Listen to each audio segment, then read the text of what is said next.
এখন রাত্রেই আমরা আবার বিরিয়ানিটাই খাবো, তার কারণ আর রাত্রে।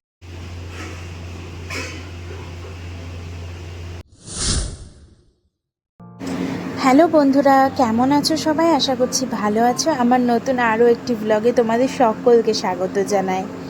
আর সকালবেলা হয়ে গেছে, সকালবেলা উঠে দেখতে পাচ্ছ চা রুটি নিয়ে তোমাদের সামনে হাজির হয়ে গেছি। হ্যাঁ, অনেক দিন পরেই তোমাদের সামনে ভিডিও নিয়ে আসলাম।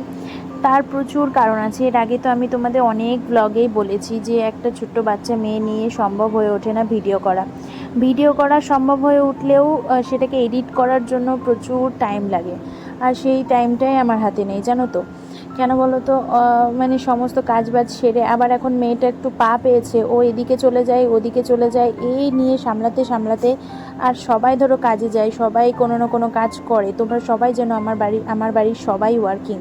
তো যাই হোক, সবাই মিলে কাজে যে বেরিয়ে যায়, তখন মেয়েকে একলাই আমাকে সামলাতে হয়, আবার সংসারে কাজের চাপও রয়েছে। তো যাই হোক, সব কিছু একা সামলে ওঠে না, ভিডিও দেওয়াটা না আমার পক্ষে একটু কঠিনই বলতে পারো। তাও আমি চেষ্টা করি মানে টুকটাক করে ভিডিও করে রাখার, যাতে আমি তোমাদের সামনে সেই ভিডিও দিতে পারি। তো যাই হোক, আজকের দিনটা ছিল রবিবার, আর রবিবার মানে তোমরা সবাই জানো যে আজকে চিকেন ডে। কিন্তু আজকে আমার শ্বশুরমশাইয়ের আবদারে বলতে পারো, আবার আমার মনও চাইছিল যে আজকে শুধু চিকেন খাবো না, আজকে চিকেন বিরিয়ানি খাবো। তো যাই হোক, যেরকম ভাবনা সেরকমই কাজ, তাই লেগে পড়লাম বিরিয়ানির প্রিপারেশন নিতে। হ্যাঁ, আজকে রবিবার জানি, মাও চলে যাবে এক্ষুনি একটু পরেই কাজে, কিন্তু মা সমস্তটাই জোগাড় করে দিয়ে যাচ্ছে। যেমন চিকেনটা এনে দেওয়া, তারপরে একটু মশলাপাতি করে দেওয়া, সমস্তটাই করে দিয়ে যাচ্ছে। কিন্তু তাও একটা চাপের ব্যাপার আছে, কারণ মানে বিরিয়ানিটা তো একটুখানির জিনিস না, ওটা করতে একটু সময় লাগে। তো যাই হোক, এখানে দেখতে পাচ্ছ বিরিয়ানিতে আলু দেওয়ার জন্য আলুটা ভালো করে ছুলে টুলে কেটে নিচ্ছি। আর আলুটা আজকে মানে একটু মানে মিডিয়ামের থেকে একটু কম, মানে ছোট আর কি, পুরোটাই ছোট না, কিন্তু একটু মিডিয়ামের থেকে ছোট সাইজের করে মানে আলুগুলোই আমি নিয়েছি বেছে বেছে, যাতে আমি গোটা গোটা দিতে পারি। আর এখানে দেখতে পাচ্ছ প্রচুর পেঁয়াজ কাটতে হবে, সেই জন্য পেঁয়াজ কাটতেও লেগে পড়েছি। আর আদা রসুনটা মাই মানে ইয়ে করে দেবে আর কি, ছুলে টুলে দেবে। তো তারপরে দেখো, এখানে বসিয়ে দিয়েছি আলুটা সেদ্ধ হতে বসিয়েছি। আমি এখানে কোনো ফুড কালার ইউজ করি না, তোমরা আমার ভিডিওটা দেখলে বুঝতে পারবে, একদম ঘরোয়া, মানে তোমরা যখন তখন এই বিরিয়ানিটা বানিয়ে খেতে পারো। তো চলো এখন শেয়ার করি সেটা তোমাদের সাথে। আর এই যে দেখতে পাচ্ছ, এখানে আলুটা বসিয়ে দিয়েছি সেদ্ধ করতে, আর এখানে কিন্তু মশলাও করে নিয়েছি। ওখানে পেঁয়াজ কেটে নিয়েছি, কিছু গোটা মশলা নিয়েছি, আর কিছুটা পেঁয়াজ বেরেস্তা করেছি, আর টক দই নিয়েছি, আর নিয়েছি মশলার একটু জল। আর চিকেনটাকেও ধুতে ধুতে মনে পড়লো তোমাদের সাথে একটু ভিডিও শেয়ার করি। যাই হোক, চিকেনটা আমার আরেকবার ধুতে হবে। তো তারপরে দেখতে পাচ্ছ এখানে কিন্তু মশলা কষানো স্টার্ট, আর এখানে চিকেনটাও। তো চলো, এবার আর বকবক না করে এবার কিন্তু পুরো চিকেনটা নিয়ে আর ভাতটা নিয়ে, মানে বিরিয়ানির চালটা নিয়ে লেয়ার দিতে বসে যাব। তো সবাই এই ভিডিওটা দেখে জানি অনেকেই বলবে কি অনেক কিছুই দেয়নি বিরিয়ানিতে। হ্যাঁ গো, আমরা না ঘরোয়া বিরিয়ানিটা একটু বেশি পছন্দ করি, মানে আমার বাড়ির ফ্যামিলি বলতে পারো কেউ অতটা বেশি ওই আতর, তারপরে ওই কেশর দুধ এইসব না কিছুই পছন্দ করে না।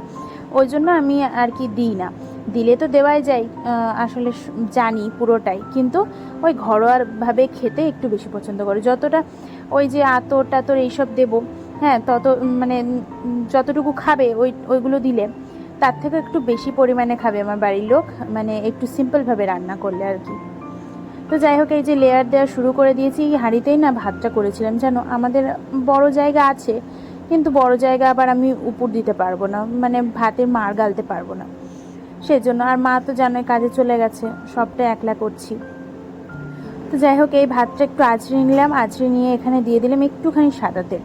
তারপর দেখতে পেলে ভাত দিয়ে দিলাম, তারপরে দিয়ে দিলাম উপরে চিকেনটা, তারপরে আবারও পেঁয়াজের বেরেস্তা, তারপর বিরিয়ানি মশলা দিয়ে, তারপরে আবারও দিয়ে দিলাম একটুখানি ওই রাইস আর কি।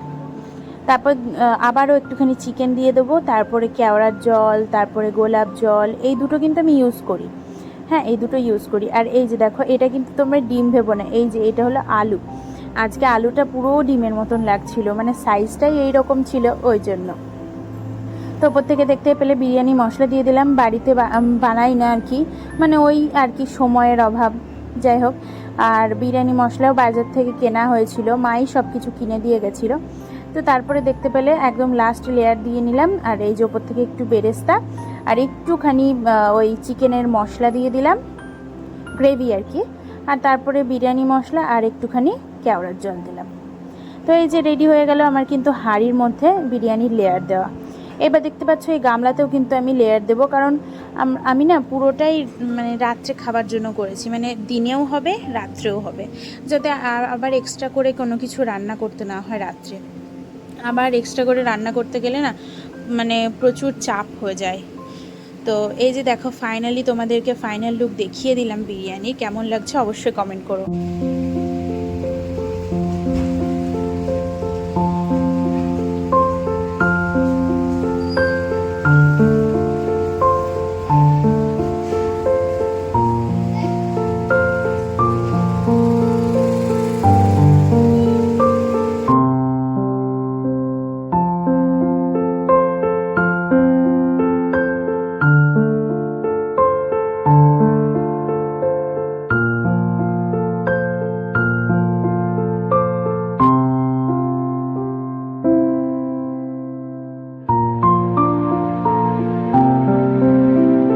এখন সন্ধ্যাবেলা পুজো টুজো দিয়ে নিয়েছি আর স্নানও করে নিয়েছি, স্নান টান করে পুজো দিলাম, দিয়ে এখন চুলটা একটু বেঁধে রেখেছিলাম এই টাওয়ালটা দিয়ে, এখন চুলটা ছেড়ে দিলাম আর দেবো একটু চুলের মধ্যে সিরাম। হ্যাঁ, শ্যাম্পু করার দিন আমি কিন্তু একটুখানি সিরাম দিই, মানে শ্যাম্পু যেদিন করি আমি একটু সিরাম দিই, তাহলে চুলটা না একটু সফট হয় আর কি। তো মানে বেশ ভালো লাগে আর কি, আগে দিতাম না, এখন মানে ওই বলতে পারো একদিন যখন কালার করাতে গেছিলাম তখন ওই পার্লার থেকে দেখে এসেছি, তো আমি জিজ্ঞাসাও করেছিলাম, তখন বলেছিল তুই স্ট্রিক্সের হেয়ার সিরামটা নে, তো সেই তারপর থেকে আমি ইউজ করা শুরু করেছি। তো যাই হোক, এখন দেখতে পাচ্ছ পিছনে টিভি চলছে, আর টিভিতে চলছে বাহুবলী সিনেমা, আর এই যে আমার বরমশাই এখন একটু বেরোচ্ছেন, মানে একটু বন্ধুদের কাছে যাবে, এতক্ষণ বাড়িতেই ছিল আর এখন একটু বেরোচ্ছে। আর এদিকে কিন্তু আমি কিন্তু মানে ভয়েস দিয়েছিলাম, কিন্তু কি বলো তো, ওই যে টিভি সাউন্ড চলছে, যদি কপিরাইট চলে আসে ওই কারণে আর কি ডিলিট, মানে এখন ভয়েস ওভার দিচ্ছি। আর এদিকে আমি আমার শাশুড়ি মা দুজনে মিলেই কিন্তু মুভিটা দেখছিলাম, আর পরে কিন্তু আমি মাকে বোঝাচ্ছিলাম, কারণ মুভিটা তো আমার অনেকবার দেখা হয়ে গেছিলো, আর মাকে আমি পরে একটু বোঝাচ্ছিলাম যে মুভিটাতে কে মানে কে মারা গেছে, কে কি না, এই সমস্ত কিছু। আর তোমাদেরকে যে হাতটা দেখালাম, হ্যাঁ সেটার ব্যাপারে বলি তোমাদেরকে, আসলে ওখানে না আমাদের ঘরের মধ্যে প্রচুর ইঁদুর হয়েছে, তো সেই ইঁদুরে না আমাকে আঁচড়ে দিয়েছে, তো সেই আঁচড়ানোটাই তোমাদের সাথে শেয়ার করলাম। মানে আজকে একদম খুব মারাত্মক অবস্থা হয়ে গেছিলো, একদম গায়ের মধ্যে উঠে চলে এসেছিলো। তো যাই হোক, মানে একটুর জন্যই বেঁচে গেছি, প্রচণ্ড ভয় পেয়ে গেছিলাম। মানে আলাদাই এফেক্ট পড়ে, কারণ রোজকার রান্নার থেকেও আলাদাভাবে সেটা করতে হয়, আর তার মধ্যে অনেক খাটনি রয়েছে, আবার তার মধ্যে রয়েছে আমার একটা ছোট বাচ্চা, তো সেই কারণে মানে সব কিছু মিলিয়ে ওকে দেখভাল করে মানে সমস্তটা একলা হাতে সামলিয়ে মানে ক্যামেরার সামনে আসা হয়ে ওঠেনি। তো যাই হোক, এখন তো স্নান টান করেছি, আর তোমরা দেখতে পেলে পুজো দেওয়া হয়েছে, পুজো তো বাবা দিয়ে গেছিলো, আমি সন্ধ্যাটা দিয়েছি। তো এখন তো আর তোমাদের দেখানোর মতন কোনো কিছু নেই, এখন রাত্রেই আমরা আবার বিরিয়ানিটাই খাবো, তার কারণ আর রাত্রিবেলায় কিছুই রান্না করবো না। হ্যাঁ, তো রাত্রিবেলায় কিছুই রান্না হবে না, রাত্রিবেলায় ওই বিরিয়ানিটাই খাওয়া হবে। তো আজকের মতো ব্লগটা এইটুকুই থাক। তো তোমাদের আশা করি ভালো লাগবে আজকে ব্লগটা, তো ভালো লাগলে অবশ্যই একটা লাইক শেয়ার কমেন্ট করে দিও, আর চ্যানেলটাকে সাবস্ক্রাইব করে দিও, আর অবশ্যই আমার পাশে থেকো।